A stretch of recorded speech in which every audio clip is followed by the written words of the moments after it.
Bismillahirrahmanirrahim. Assalamualaikum warahmatullahi wabarakatuh.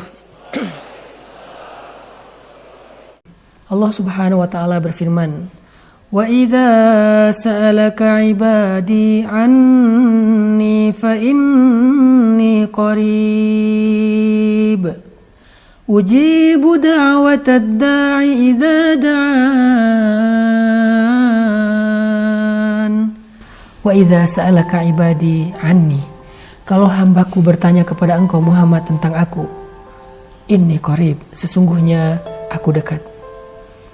Saking dekatnya aku mendengar, aku melihat, aku merasakan, aku tahu.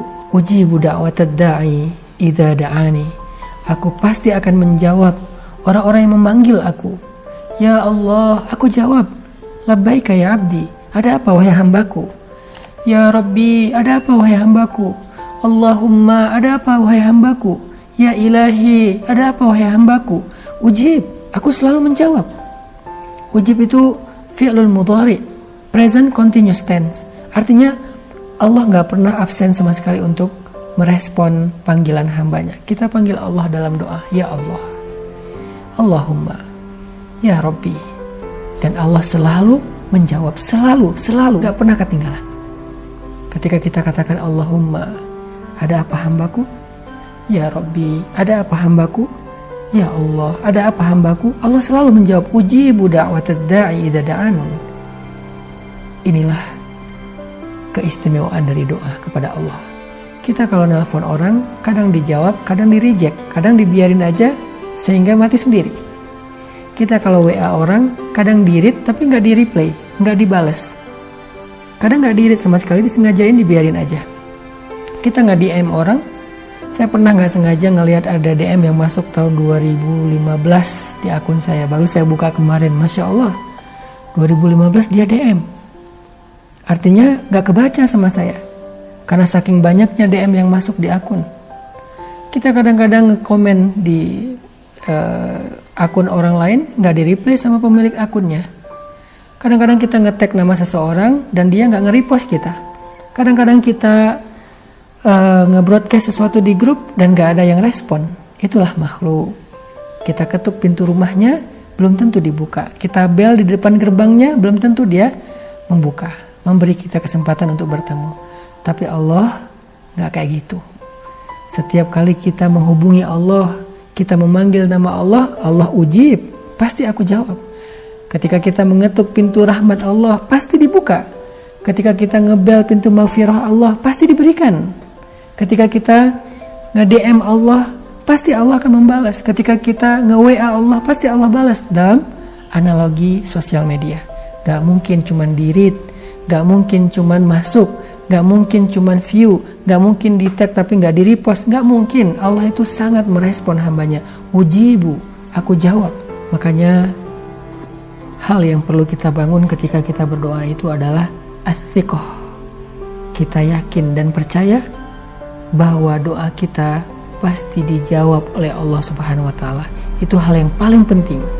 Karena gak mungkin kita berdoa dengan ragu. Gak mungkin kita berdoa tapi kita khawatir kalau doa kita gak direspon oleh Allah. Gak mungkin. Yang kedua, setelah kita thiqah, kita percaya bahwa doa kita gak sia-sia, bahwa Allah pasti merespon, bahwa Allah pasti menjawab doa kita, maka yang kedua yang perlu kita belajar dari berdoa itu adalah bagaimana agar doa kita itu membuat Allah Subhanahu wa taala tersenyum kepada kita. Bagaimana agar doa kita itu bisa mengubah takdir. Karena Allah mengubah takdir dengan doa hamba-hambanya. Sampai ada doa tentang bab takdir. Allahumma inni a'udzubika min jahdil bala wa darakis syaqa wa su'il qada wa syamatatil a'da. Su'il qada, ya Allah, aku berlindung kepadamu dari takdir yang buruk. Karena Allah yamhullahu ma yasha' wa yuthbit. Allah menghapus catatan yang Allah kehendaki atau menetapkannya. Karena Allah yang menulis takdir itu dan Allah juga yang mengubahnya. Bagaimana caranya agar doa kita bisa mengubah takdir, menggetarkan arasy, membuat Allah tersenyum kepada kita, memunculkan keajaiban-keajaiban dalam kehidupan kita? Bagaimana caranya? Kita diajarkan beberapa cara-cara istimewa dalam berdoa. 1, bukalah doa kita dengan pujian kepada Allah. Jangan ujuk-ujuk angkat tangan langsung minta. Pujilah Allah terlebih dahulu. Alhamdulillah. Allah, anta Rabbi, la ilaha illa anta. Ya Wadud, ya Latif. Panggil nama-nama Allah yang mulia. Kemudian berselawatlah kepada Nabi. Karena Allah mencintai Nabi, sehingga ketika kita berselawat kepada kekasih Allah, Allah juga akan jatuh cinta kepada kita. Allah akan merasa bahagia, senang kepada kita, suka kepada kita. Dan yang ketiga, iktiraf, akui kesalahan kita. Tadarru, merasa rendah di hadapan Allah. Adukan perihal kita, ya Allah, saya ini lemah, Engkau maha perkasa. Ya Allah, saya miskin, fakir, Engkau maha kaya. Ya Allah, saya bodoh, Engkau maha tahu. Ya Allah, saya bingung, Engkau maha bijaksana. Iktiraf, sampaikan kelemahan dan ketidakberdayaan kita di hadapan Allah. Baru yang terakhir minta, ya Allah, sembuhkanlah penyakit saya. Berikanlah saya jodoh yang soleh.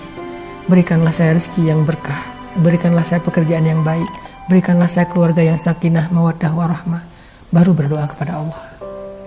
Kemudian cara lain agar doa kita dahsyat, berdoalah di waktu-waktu yang istimewa. Sepertiga malam terakhir. Kenapa itu istimewa? Karena Allah turun ke langit dunia untuk mendengar doa hambanya. Hal min taib, hal min zihajah, hal min mustaghfir. Adakah orang yang mau bertobat? Adakah orang yang punya masalah? Adakah hambaku yang ingin beristighfar? Itu istimewa sekali doa di sepertiga malam terakhir. Doa ketika kita sujud. Karena keadaan seorang hamba paling dekat dengan Allah itu ketika sujud. Doa ketika sujud. Kemudian doa ketika hujan. Kemudian doa ketika sedang safar. Kemudian minta doa kepada orang-orang soleh. Karena didoakan oleh orang-orang soleh itu adalah kebaikan. Selain kita berdoa sendiri, minta didoakan oleh ibu kita, ayah kita, guru kita, orang-orang yang kita belajar ilmu dari mereka, orang-orang yang secara zahir kita lihat dia ahli ibadah. Minta doa dari mereka. Orang-orang yang kita lihat secara zahir juga dia orang yang sabar terhadap ujian. Orang yang sabar terhadap ujian itu kekasih Allah. Minta doa dari mereka. Mudah-mudahan dengan kayak gitu, kita akan punya senjata utama dalam menghadapi masalah kita, yaitu doa. Kita akan lebih optimis dalam menghadapi ujian hidup, yaitu doa. Karena doa silahul mu'min. Doa itu adalah andalan orang yang beriman. Barakallahu fikum.